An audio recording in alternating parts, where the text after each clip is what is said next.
Hi, everyone. And I'm going to talk a bit about working with wrapped content in Storyboard 7.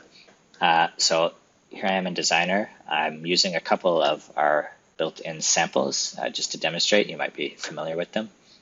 First is the address book, which if you're not familiar with, is just a simple table that acts as a list of content. So I have my table here, and I've enabled scrolling on it. So just to see what that looks like, I've got my table and I'm just scrolling to the end and back to the start. By default, as you can see, wrapping is not enabled. But if I wanted to enable wrapping, all I need to do on my table is come here and select wrap rows or columns. So I'm going to do that. And if I simulate again, as you can see, I've got a nice kind of wrap behavior here, which will work in either direction.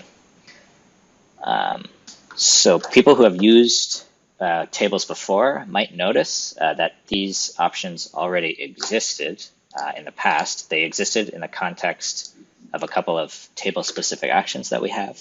So table navigate and table scroll, which allowed you to basically, scroll through tables using an action instead of the gesture. Now, the wrap will still work with those actions, but we've expanded the functionality to work in any context. So I just used our gesture scrolling to demonstrate, but it will also work, say, for example, if you set the offset through Lua or through some other event that triggers a data change.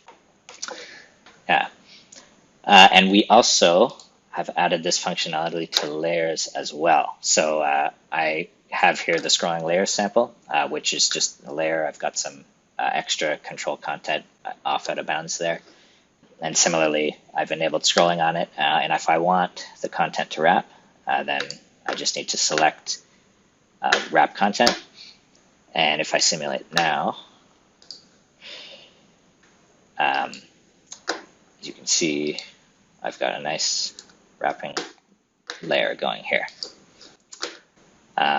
So yeah, hopefully this will allow a lot more flexibility when you're designing your list content, and also reduce a lot of implementation pain as well.